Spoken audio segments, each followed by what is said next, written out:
우리 하나님 말씀 함께 보시겠습니다. 출애굽기 3장 1절로 5절의 말씀입니다. 구약성경 출애굽기 3장 1절로 5절의 말씀,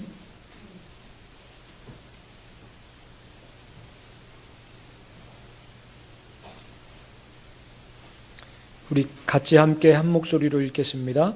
출애굽기 3장 1절로 5절의 말씀 우리 같이 읽겠습니다. 모세가 그의 장인 미디안 제사장 이드로의 양떼를 치더니 그떼를 광야 서쪽으로 인도하여 하나님의 산 호렙에 이르매 여호와의 사자가 떨기나무 가운데로부터 나오는 불꽃 안에서 그에게 나타나시니라. 그가 보니 떨기나무에 불이 붙었으나 그 떨기나무가 사라지지 아니하는지라. 이에 모세가 이르되 내가 돌이켜 가서 이 큰 광경을 보리라. 떨기나무가 어찌하여 타지 아니하는고 하니 그때 여호와께서 그가 보려고 돌이켜 오는 것을 보신지라. 하나님이 떨기나무 가운데서 그를 불러 이르시되 모세야 모세야 하시매 그가 이르시되 내가 여기 있나이다. 하나님이 이르시되 이리로 가까이 오지 말라. 내가 선 곳은 거룩한 땅이니 내 발에서 신을 벗으라. 아멘.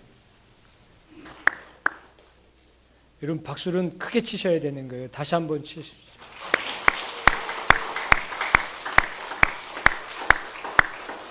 성가대가 잘해서도 쳐드렸지만 또 하나님께 우리가 영광을 올려드리는 거죠. 여러분 이 시간은 여러분 참 광염교회는 대단한 교회입니다. 그런 교회에 나오시는 여러분들은 대단한 성도님들이시고요. 오늘 목사님이 성지순례 가셨는데 그래서 저희가 아주 어렵게 인도에 계신 선교사님을 모셨습니다.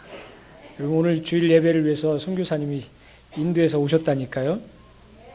저희 광염교회는 이런 교회예요. 여러분은 그런 교회에 다니고 계시고요.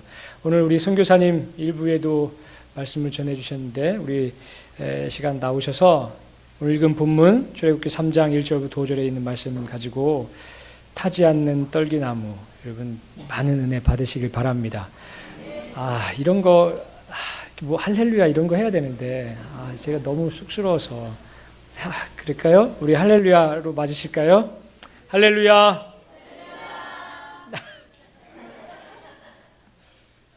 쑥스럽게 만들고 가버리시네. 예, 영상 하나 먼저 보도록 하겠습니다.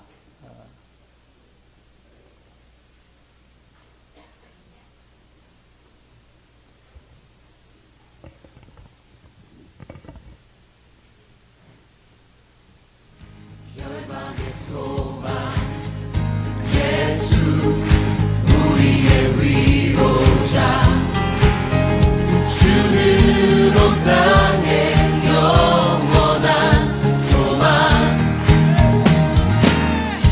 예수 어둠 속의 빛 예수 변함없는 진리 주는 온 땅에 주님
예, 할렐루야.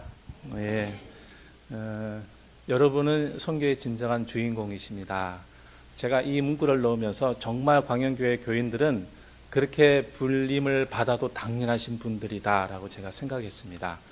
제가 물론 이 영상을 가지고 다른 교회에서 보고하거나 하곤 했지만 광영교회 와서 이렇게 선교 보고할 때 정말 우리 교인들은, 여기 계신 교인들은 정말 여러분들이 선교의 주인공이다라고 정말 저는 박수 쳐드리고 싶고 자랑하고 싶습니다.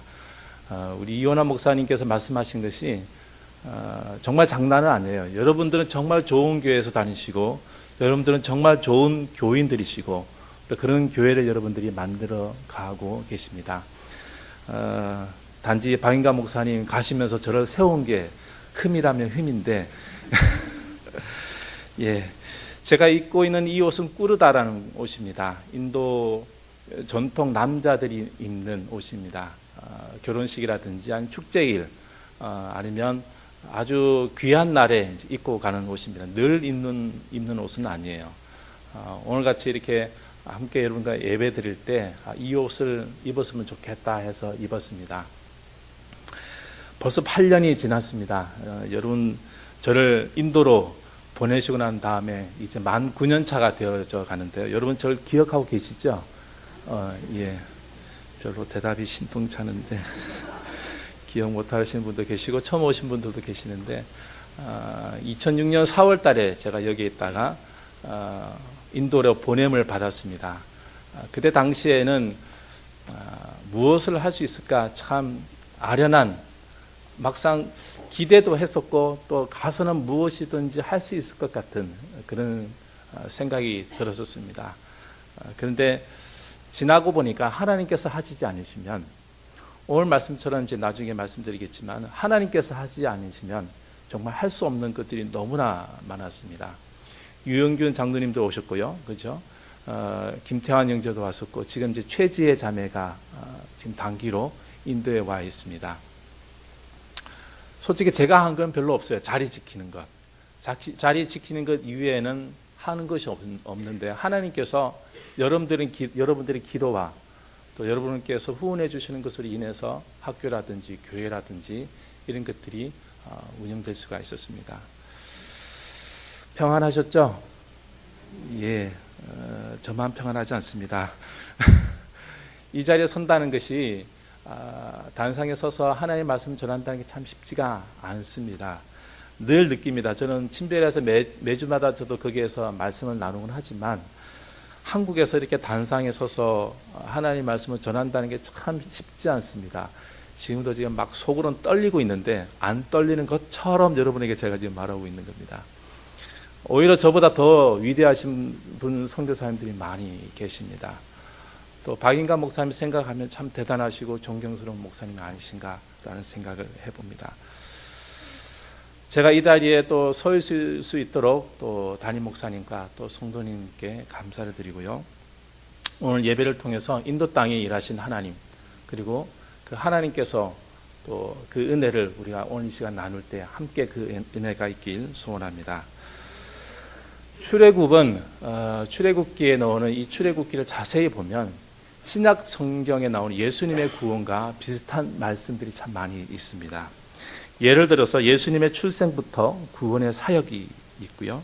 죽음에서 이기시고 구원의 길을 보여주시는 모습은 출애굽기에서 보면 애굽 시대에서부터 시작하여서 모세의 사역, 출생부터 사역, 이스라엘 백성을 이끌고 가나안을 향하여서 나아가는 그 모습과 흡사합니다. 그리고 모세가 이스라엘 백성을 이끄는 모습은 예수님의 구원의 그림자와 같은 모습이라고 할 수 있습니다. 그렇지만 모세도 인간이기에 그도 어려움이 있었고 또 고난이 있었던 것은 당연합니다.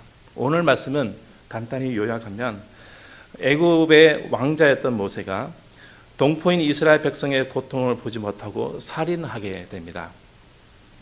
그 후에 도망자의 신분으로 미디안 땅으로 숨어 살게 되고요. 미디안 제사장 이드루의 딸 시브라와 결혼하게 됩니다. 이곳에서 모세는 하나님의 첫 번째 기적, 오늘 읽었던 출애굽기의 말씀의 기적을 보게 됩니다. 모세는 양을 치면서 어느 날 호렙산에 가게 되었고요.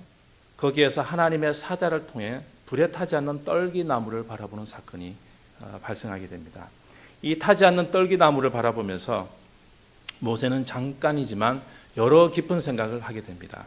그리고 그 떨기나무를 만지기 위해서 더 가까이 가고자 할 때에 하나님께서 떨기나무의 주위의 장소는 거룩한 장소라고 말씀하시고 가까이 하지 말라라고 이야기하십니다. 그리고 그의 신발을 벗으라고 말씀하십니다. 오늘 본문 말씀에 따르면 하나님을 만나러 가기 전에 이 모세와 그리고 이후에 오늘 떨기나무 사건이 있었던 이전과 이후의 모습에 모세가 완전히 다르다는 것을 볼 수가 있습니다. 이전의 모세는 어떤 분이었습니까? 여러분 잘 아시죠? 왕자로서의 멋있는 아주 고귀한 신분으로서의 삶을 살았습니다.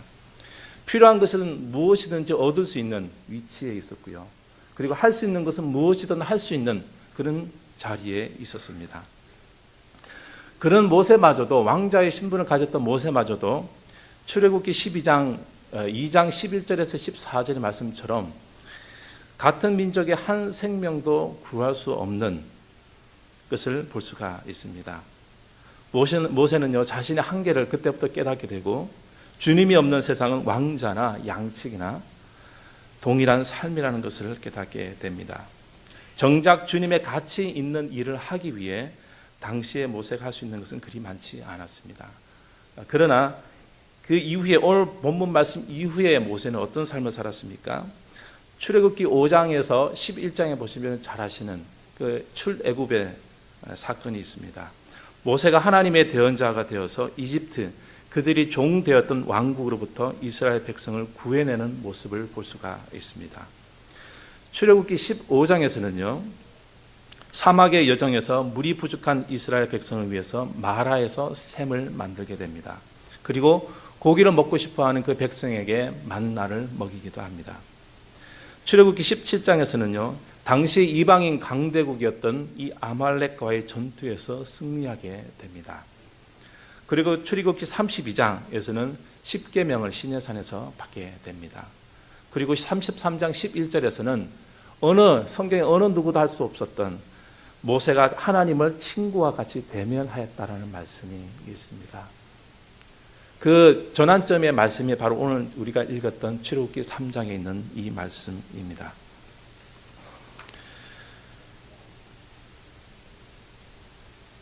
이 두 모세를 비교해 보면요, 극명하게 완전히 달라진 모습이 있습니다. 이전의 모세는 나를 위해서 살았던 삶이었다면 그 이후에 떨기나무를 만난 이 사건 이후의 모세는요, 타인을 위한, 다른 사람을 위한 삶으로 살게 되었다는 것입니다. 모세에게 있어서 삶의 전환점이나 다름없었던 이 부분이 40년 동안 광야 생활 후에 하나님께서 모세에게 보이신 첫 기적이기도 합니다. 그런데 이 하나님께서 모세에게 호렙산에서 보여주신 이 첫 기적이요, 성경에서 나오는 예수님께서 고쳤다든지 낫게 하셨다든지 아니면 돈을 만들었다는 그런 것이 아닙니다. 이 보여주신 기적은 모세가 이해할 수 없는 기적이었습니다. 그리고 그렇게 멋있어 보이지 않는 기적이었습니다. 그리고 아주 하찮은 것을 통해서 첫 기적을 보여주십니다. 오늘 그것을 묵상하는 것이 오늘의 말씀이기도 합니다. 우리가 그림에서 보면요, 떨기나무를 잠깐 보여드리도록 하겠습니다. 중동 지역, 사막 지역에서 떨기나무는 어떤 나무인가? 사막에서 흔히 보이는 나무이기도 합니다. 겉모습을 보시면 그렇게 화려해 보이진 않습니다. 물이 적어도요, 악착같이 살아가는, 주위에 보면 그렇게 많은 풀나무가 없습니다. 그럼에도 불구하고 살아가는 식물입니다. 단점이 있다면 불에는 굉장히 약하다는 것입니다. 사막에서 불을 지피기 위해서요, 이 떨기나무를 모아서 불을 지피면 금세 불이 붙었다가 재가 되어져 버리고 맙니다. 하나님께서 역사하신 이 떨기나무를 통해서 모세는 어떤 마음을 품었을까? 모세는 당시에 떨기나무를 보았을 때, 저기에 불이 붙었으면 금방 재가 돼 버릴 거야 라고 알고 있었습니다. 그러나 이날 모세가 본 떨기나무는 좀 달랐습니다. 불이 붙었지만 재가 되지 않는 것입니다. 이를 통해서 모세는 자신을 바라보게 되었습니다. 쉽게 불타버리는 나무처럼 그의 성격, 이 모세의 성격도 그와 같았습니다.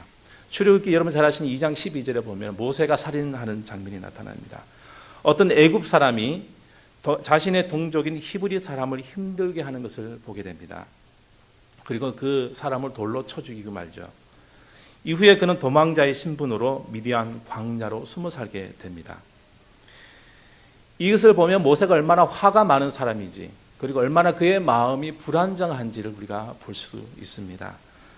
그리고 미디안 광야에서 40년 동안 방황할 만큼 이 모세의 인생은요, 실패와 그리고 좌절감을 맛보고 살고 있었다는 것입니다. 우리도 이와 같지 않을까 한번 돌이켜 보길 원합니다. 여러분, 우리가 교회 사역을 하다 보면요, 오래 하다 보면 어느덧 우리가 자신의 힘으로 하려는 것을 참 많이 봅니다. 교회 섬기고요, 청소하고 교사로 섬기고 또 주일학교로 섬기고 찬양대로 섬기고 여러 모양으로 섬기면서 우리가 그러하기도 합니다. 그렇게 몇 년 하다 보면요, 지치고 또 힘들어하는 자기 자신을 발견하곤 합니다.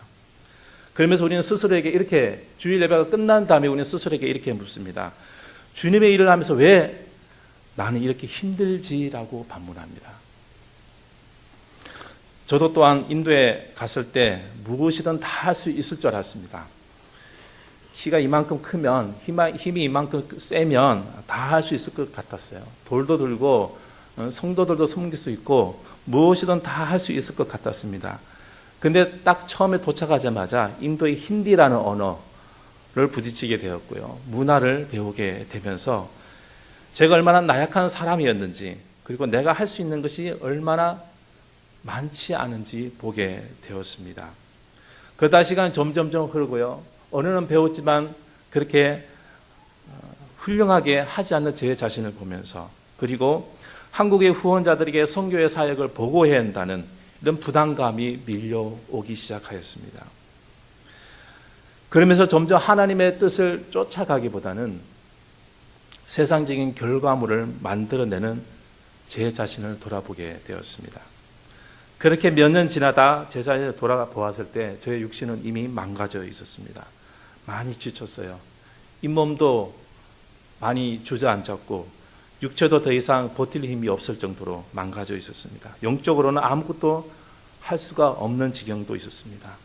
그냥 하나님 없이도 살아가는 그런 시간도 있었습니다. 가족을 보호한다는 명분 아래, 그리고 점점 더 육신의 편안함에 살고자 하는 제 자신을 바라보게 되었습니다. 핑계 아닌 핑계를 만들면서요, 스스로 만들면서 선교 사역을 정당화하려고 했던 적도 있었습니다. 왜 그렇습니까? 나의 힘으로 하려고 했던 것이었습니다. 한두 번 하나님 없이도 잘 하다 보면 그 다음부터는요, 자연스럽게 내 능력을 믿게 되고 내 뜻을 따라 움직이게 되는 것입니다. 회개 참 많이 했습니다. 아, 이게 다 내가 한 거겠지라고 했던 생각들도 참 많이 있었죠. 저와 함께하는 사역자들이 있습니다. 8가정이 있습니다.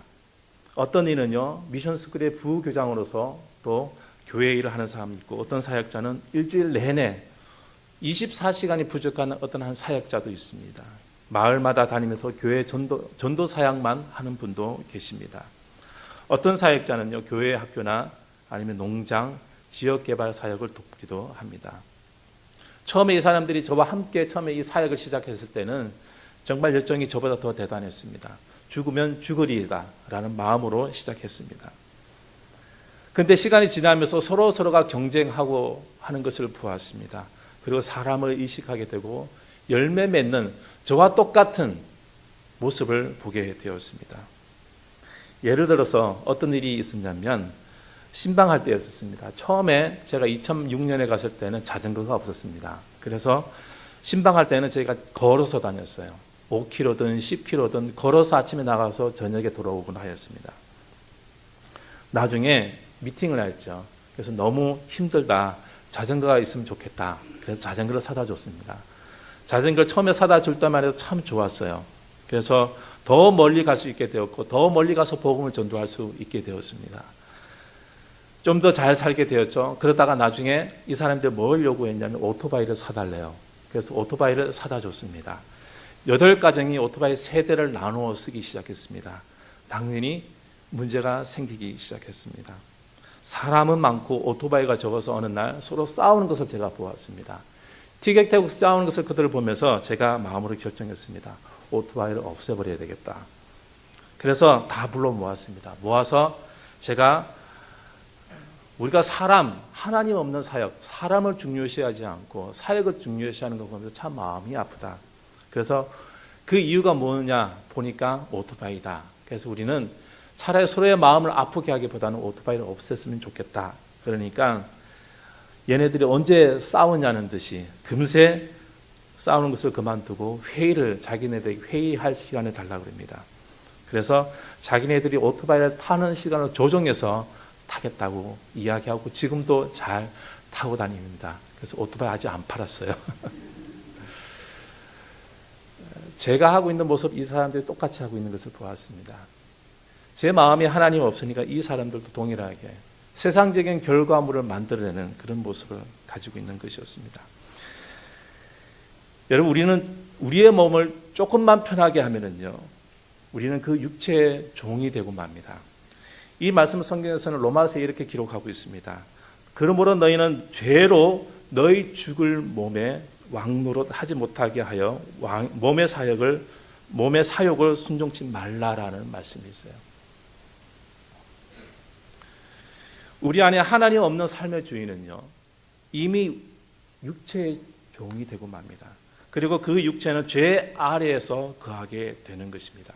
모세 또한 그의 삶에서 하나님을 만나 그의 삶이 바뀌기 전에는 이러한 삶을 살았던 사람 중에 한 사람이었습니다. 이와 반대로 하나님의 사자가 떨기나무 가운데서 있음으로 인해 타지 않고 죄가 되지 않는 것을 본 모세는요, 한 가지 깨달음을, 오늘 말씀을 통해서 깨달음이 있었습니다. 아무리 보잘것없는 것이라 할지라도 하나님의 손에 붙잡히기만 한다면 귀하게 쓰임 받는다는 것입니다. 고린도전서 1장 25절에서 29절 말씀이 있는데요, 잠깐 보도록 하겠습니다. 고린도전서 1장 25절에서 29절 제가 여러분에게 읽어드리도록 하겠습니다. 하나님의 미련한 것이 사람보다 지혜 있고 하나님의 약한 것이 사람보다 강하니라. 형제들아, 너희를 부르심을 보라. 육체를 따라 지혜 있는 자가 많지 아니하며 능한 자가 많지 아니하며 문벌 좋은 자가 많지 아니하도다.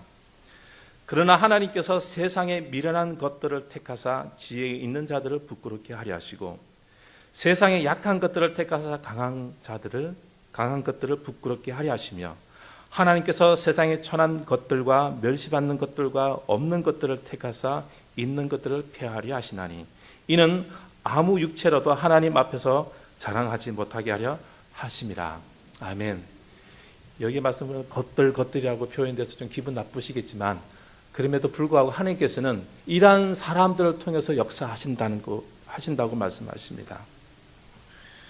세상에 자랑할 것 없는, 볼품없는 하찮은 것을 통해서 하나님께서는 이들을 통해서 역사하시고 주님의 나라와 의를 이루어 가신다는 것입니다. 성령에 붙잡힌 사람들은 어떤 사람들입니까? 자신을 내려놓고 자랑하지 아니하는 사람입니다. 저는 오늘 여러분께 인도의 아주 작은 마을, 침베리아라는 마을에서 이런 떨기나무 같은 사람들을 통해서 하나님께서 어떻게 역사하시는지 좀 나누고 싶습니다. 첫 번째는 뭐냐면 제가 2006년 4월에 갔을 때였습니다. 제가 할 수 있는 것은 그렇게 많지 않았습니다. 황무지 같은 땅이었고요. 불법 공산 땅이 활개를 치고 있었습니다. 외국인을요, 불가촉 천민보다 더 못하게 보는 그들에게 제가 할 수 있는 것은 그냥 웃을 때는 씩 한번 웃어주고 그리고 슬픈 일이 있으면 함께 기도하는 것 이외에는 없었습니다. 교회 건물 하나, 마땅한 건물 하나 없었습니다. 마을 회관에서 저희가 모여서 기도했습니다. 하나님께서 어떤 부흥을 저에게 부어주실지 우리 함께 교인들과 기도하고 기대하는 마음으로 기도하였습니다. 그렇게 기도한 후에 어떻게 되었습니까? 미션 스쿨이라는 학교 건물이 세워지게 되었고 예배당이 세워지게 되었습니다. 참 기뻤습니다. 왜냐하면 저희 친베리아에 이런 조그마한 마을에서 상상할 수 없는 큰 축복이 였던 것이었습니다. 함께 기도했던 분들 어떤 분인지 여러분 아십니까? 어떤 사람들은 거의 대부분 초등학교도 나오지 않았어요. 하루 벌어서 하루 먹고 사는 사람들이 교인이 전부였습니다. 이런 사람들에게 미션스쿨이라는 큰 건물과 예배당은 그들에게 있어서는 짓는다는 것은 불가능이나 다름없었던 일이었습니다. 이참에 교인들이 한결 더 열심히 기도했습니다. 하나님, 예배드리고 싶지만 거리가 멀어서 오지 못하는 교인들을 위해 다른 곳에, 친베리아가 아닌 다른 곳에 또 교회를 세우시게 해 주십시오. 참 그렇게 하나님께 또 들어주셨어요. 그림 보시면 친베리아 교회가 있고요, 디그라 교회가 있고요, 벨라 교회가 있고요, 고타조르 교회가 있습니다.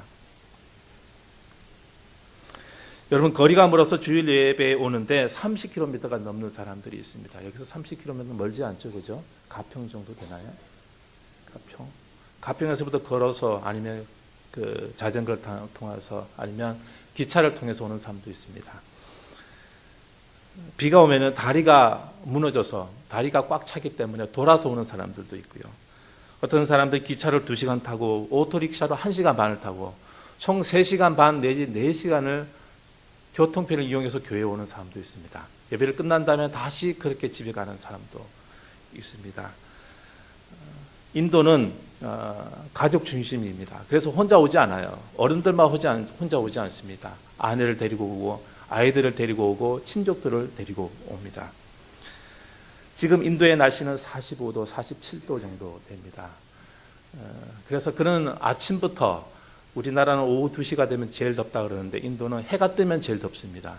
언제 더운지 언제 더 추운지 모릅니다. 그냥 그렇게 여름이 지나갑니다. 그런 온도에서 이 사람들이 예배드리러 오고 예배드리 마치고 집에 갑니다. 교회 보면 특징이 있어요. 전기가 없다는 겁니다. 그래서 선풍기가 안 돌아갑니다. 여러분, 45도 날씨에 저는 예배당 안에서 예배를 드리면 참 기쁘겠죠. 지금 제가 이렇게 예배 드리고 있는데 저는 추워서 옷을 겨 입었어요. 에어컨이 나와서. 근데 덥습니다. 선풍기 안 돌아가요. 그런데 또 재밌는 것은 이런 상황에서 예배 드려야 되는데 예배 시간만 해도 3시간 내지 4시간이라는 거예요. 저는 참 좋습니다. 한국에서 예배 드리는데 1시간만 예배 드리니까 얼마나 좋은지 모르겠습니다. 근데 인도에서 예배 드리는데 찬양만 1시간, 말씀만 1시간 내지 2시간.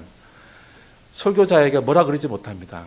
그래서 늦게까지 끝나고 어떤 교회는 5시간 하는 적도 있습니다. 그러면 제가 나옵니다. 제가 나와서 화장실 일 보고 다시 들어가곤 합니다. 그렇게 교인들이, 친베리아 교인들이 기도하기 시작하였습니다. 예배 초소를 위해서요. 그렇게 기도했더니 저렇게 그림처럼요, 멋있는 예쁜 교회가 하나님께서 허락해 주셨습니다. 아멘. 그 이후에 더 많습니다. 27군데의 구역 모임이 있습니다.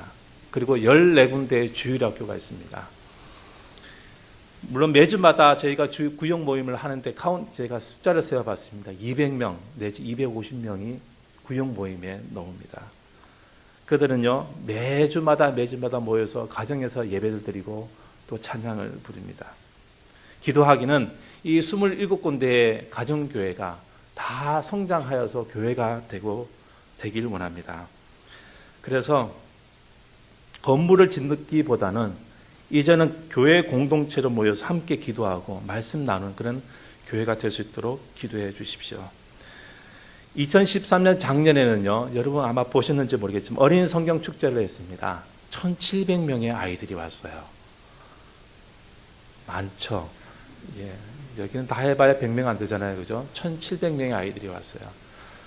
우리 영상 한번 잠깐 보도록 하겠습니다. 이 아이들이 어떻게 저희가 성경학교를 했는지 시작부터 마지막까지 여러분께 좀 영상으로 제가 말하는 것보다는 그게 더 나을 것 같습니다.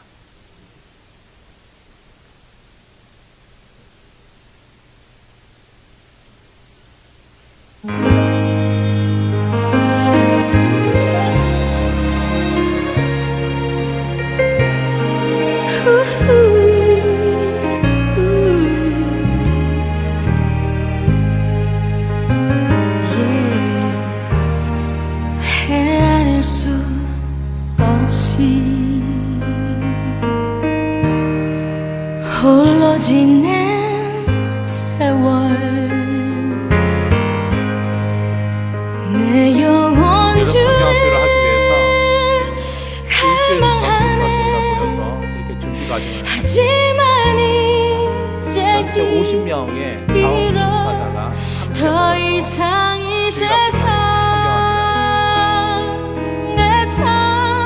천국 볼 수 없네. 여기 인생의 끝에 교회가 있지만 교회가 다 수용할 수 없어서 사람의 마을 수고 회관이나 운동장에서 다 되네. 은혜 주일학교는 중학생, 고등학생 빼고 순수하게 초등학생 어디인지 모르는 그곳 찾아 헤매며 첫 해나 걸어도 둘째 해에 비해서 많이 내 구원은 얻지 못해. 교사들이 서로가 나 어디로 만들어서 수가 갈지 있습니다. 내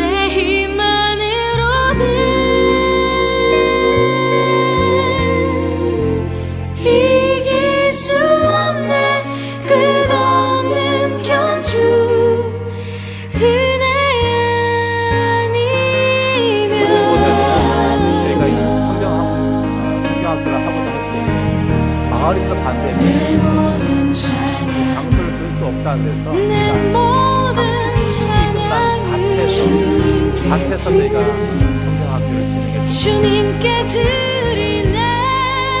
출발조차 못할 경주를 날 대신해 홀로 걸어가신 주님의 그 사랑 말로 다 할 수 없네. 주님 안에 있기에 그 어떤 것도 나 두렵지 않네.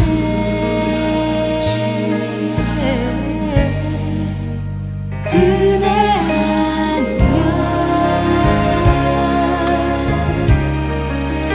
어디인지 모르는 그곳 찾아 헤매며 걸어도 내 구원은 얻지 못해. 나 어디로 갈지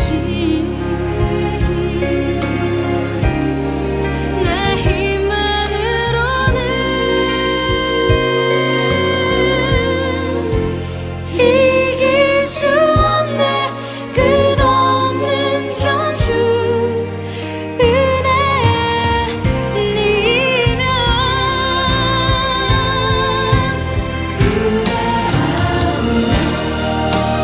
주 은혜 아니면 모르는 그곳 찾아 헤매며 걸어도 내 구원은 얻지 못해.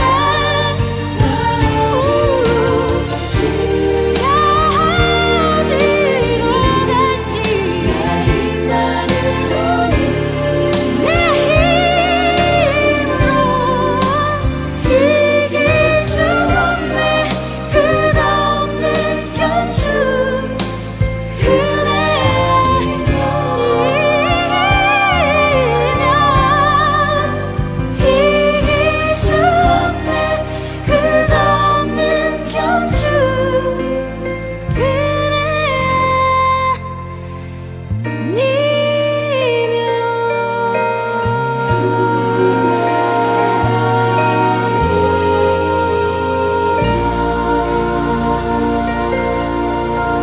저희가 이 어린이 성경 축제는 2007년부터 시작했습니다. 첫 해에 300명의 아이들이 모였고요. 그 다음에는 500명이 모였습니다. 그러면서 저희가 이제는 목표를 좀 정하고 하자. 그래서 2011년은 저희가 1000명을 정했는데 아이들이 900명이 왔어요. 그래서 왜 이렇게 적게 왔지? 그래서 2012년에 저희가 그러면 대상을 좀 높여보자. 그래서 1,500명을 했습니다. 근데 아이들이 몇 명 왔냐면 1,300명 왔어요. 역시 적게 왔어요. 그래서 작년에는 저희가 2,000명을 목표로 한다고 여러분 기억나십니까? 작년에 제가 2,000명 한다고 그랬는데 2,000명 목표를 했는데 몇 명 왔냐면 1,700명 왔어요. 그래서 야 이거 왜 이러지? 그래서 아예 우리는 목표를 올해는 좀 더 높이 보자. 그래서는 우리 회사 사역자들이랑 같이 회의를 했습니다. 그래서 이왕 우리가 목표 잡는 거 좀 높이 보자. 그래서 작년에도 우리가 2,000명 했는데 1,700명 했으니까 그러면 올해는 우리가 한 4,000명 해보자. 계속 4,000명 정도 하면 한 절반만 더 1,500이고 조금 더 해서 2,000 내지 한 3,000명 되지 않을까. 아멘. 그래서 올해는 저희가 그렇게 한번 해보려고 합니다. 마침 저희가 함께 동행하는 나연희 선교사님이 함께 팀이 되었고요. 또 다른 선교사님이 함께 팀으로 조인하게 되었습니다. 더 감사한 것은 이렇게 주일학교 축제를 하고 나니까 3군데 마을에서 주일학교가 세워졌어요. 이제는 그 주일학교가 세워지면 거기에서 가정교회가 세워집니다. 그렇게 가정교회가 세워지면 이제 그룹 모임이, 구역 모임이 되고요. 또 구역 모임이 모여지면 교회가 되는 것입니다. 오늘 요한 웨슬리의 회심 주간입니다. 저희가 올해 감사한 일이 있었습니다. 무엇이냐면은 침례, 세례를 받았던 식을 진행하였습니다. 59명이 올해 침례를 받았어요. 작년에는 저희가 42명이었어요. 42명이 침례를 받았는데 올해는 저희가 59명의 사람들이 와서 침례를 받았습니다. 저희 지역의 침례는 좀 특별합니다. 6개월간 지속적으로 예배에 나와야 됩니다. 그리고 침례 받기 전에 3일 동안 집중 교육을 받습니다. 하루라도 결석을 하면 침례를 주지 않습니다. 그리고 당일 날에는 침례식에 참석한 모든 사람들에게 서약서를 받습니다. 그리고 그 서약서를 가지고 경찰서로 갑니다. 그래서 이 사람이 비로소 힌두에서 기독교인이 되었다라고 저희가 선포하게 됩니다. 얼마나 은혜의 시간이 되었는지 모릅니다. 그 다음 이 사람들이 자기 집으로 가서 어떤 일을 하는 줄 아십니까? 자신 집안에 있는 모든 우상들 그리고 제단들을 불에 태우든지 아니면 밖으로 내다 버리고는 합니다. 이건 저희가 시켜서 하는 일이 아니라 본인들이 결정하고 하는 것입니다. 무엇이 이들을 예수님께 미치게 만들었나 한번 생각해 봅니다. 모세는 40년 광야에서 수많은 것을 보고 회상하였을 것입니다. 그리고 자신의 삶을 돌아보았을 것입니다. 호렙산에서 떨기나무에 역사하신 하나님을 만나게 되었습니다. 그리고 모세는 깨달았습니다. 자신이 불에 타지 않고서도 자신을 태워버리지 않고서도 불같은 역사를 만들어낼 수 있다는 것을 모세는 깨닫기 시작하였습니다. 이제 우리는 돌아보아야 합니다. 하나님 앞에서 내가 자랑하였던 것들이 무엇인지, 그리고 내려놓아야 하는 것이 무엇인지 우리는 서로가 이제는 돌아보아야 합니다. 혹시 그러한 것들이 하나님보다 앞서 있는 것은 아닌지요? 하나님보다 더 시간과 열정을 그것에 갖다 바치진 않았는지요? 제가 저희 사역자들 대상으로 하나의 실험을 해보았습니다. 성경 읽기입니다. 사역하기에도 바쁜 이들에게 2013년 성경 일독을 제가 권하였습니다. 재미있는 것은 중간중간에 점검을 하면서 오히려 이들이 이전보다 더 열심히 사역을 주님을 섬기더라는 것입니다. 이제는 성경을 옆구리에 끼기 시작하였고요. 이제는 성경을 읽고 틈이 날 때마다 그들이 대화할 때마다 성경에 나오는 말씀을 가지고 대화하기 시작하더라는 것입니다. 물론 사역자들 전원이 8명 전부 다 성경 일독을 다 하였습니다. 올해는 제가 2독을 하고 있습니다. 모세에게 있어서 가장 중요한 것은 모세가 하나님을 만나는 데 있어서 하나님 성령 충만하는 데 있어서 가장 방해되는 것은 무엇이었냐면 바로 자기 자신이었습니다. 모세가 가진 생각 그리고 경험, 지식이 하나님께로 가지 못하게 만드는 것입니다. 성경은 스스로 조심하라는 말이 나옵니다. 돈을 사랑하던 바리새인에게 예수님은 다음과 같이 말씀하십니다. 누가복음 16장 15절에 예수께서 이르시되 너희는 사람 앞에서 스스로 옳다 하는 자이나 너희 마음을 하나님께서 아시나니 사람 중에 높임을 받는 그것은 하나님 앞에 미움을 받는 것입니다. 스스로 낮추기만 한다면 하나님께서 사용하실 것입니다. 여러분은 어떻습니까? 하나님께서도 함께하는 떨기나무와 같은 사람이 되고 싶진 않으십니까? 성령님의 손에 붙잡힌 성령 충만한 사람이 되고 싶진 않으십니까? 비록 나 가진 것은 없다 할지라도 주님만으로 만족하며 살고 싶지는 않으십니까? 모세는 하나님을 호렙산에서 떨기나무를 통해 만난 이후 그의 삶은 완전히 바뀌어졌습니다. 자신만을 돌보던 삶에서 이스라엘 백성을 구원하는 위치로 바뀌어진 것입니다. 모세의 손에 들린 지팡이도 하나님을 향해 들려일 때 기적과 이적이 일어났던 것처럼 우리의 손과 발도 주님을 향해 들릴 때 지치지 않는 하나님의 지팡이가 될 것입니다. 성경에서 성령 충만한 삶은 그렇게 어렵게 기록되어 있지 않습니다. 복잡하지 않습니다. 단순히 나의 것을 내려놓고 주님을 의지하고 맡기는 것입니다. 한 가지 간증하고 말씀을 마치고 싶습니다. 저희가 살고 있는 지역은요, 마을로부터 한 500m, 멀게는 1km 떨어져 있는 외딴 곳에 있습니다. 집만 덩그러나니 있습니다. 담장이 없어요. 담장이 없어서 그냥 철조망만, 허름한 철조망만 두른 상태에 있습니다. 인도의 선거가 끝났습니다. 35일간의 선거가 끝나면서 정치가 상당히 불안합니다. 그래서 불법 공산당들도 많이 위협합니다. 그리고 마을 청년들도 오가면서 저희 집에 와서 많이 위협하기도 합니다. 또한 그렇게 하면 아무도 저희를 도와주러 오는 사람이 없습니다. 왜냐하면 멀기 때문에 소리가 들리지 않습니다. 그리고 알 수도 없습니다. 하루에도 옆마을에서 몇 명씩 사람이 죽어나갑니다. 총에 맞아서 죽는 사람이 거의 대부분이고요. 그래서 어떤 분이 외국인이든 내국인이든 와서 저희들에게 이렇게 묻습니다. 왜 그곳에 사십니까? 왜 이렇게 위험하고 더럽고 먹을 게 풍성하지 못한 지역에 왜 그렇게 사려고 하십니까? 외국인 한 명 없는 곳에 돈 벌 곳도 없는, 돈 되는 곳도 없는 이 지역에 왜 그렇게 고생하면서 살고 있습니까? 라고 저에게 물었습니다. 만약 여러분에게 이런 질문을 드린다면 여러분은 어떻게 대답하시겠습니까? 저는 이렇게 말씀드리고 싶습니다. 저 사실 그렇게 대단한 사람 아닙니다. 떨기나무처럼요. 그냥 주님께서 함께 하신다고 하셨기 때문에 그곳에 사는 것입니다. 저는요, 남들처럼 대단한 믿음이라든지, 좋은 집이라든지, 든든한 백을 가지고 있다든지, 그리고 이름 있는 그런 타이틀을 많이 가지고 있지는 않습니다. 요즘 세상 말처럼 스펙이 그렇게 대단하고 훌륭하지는 않습니다. 그러나 지금도 그 어떤 것도 지금 만 8년을 지나면서 흔들리지 않고 붙잡고 있는 것이 있습니다. 그것은 바로 예수님이라는 것입니다.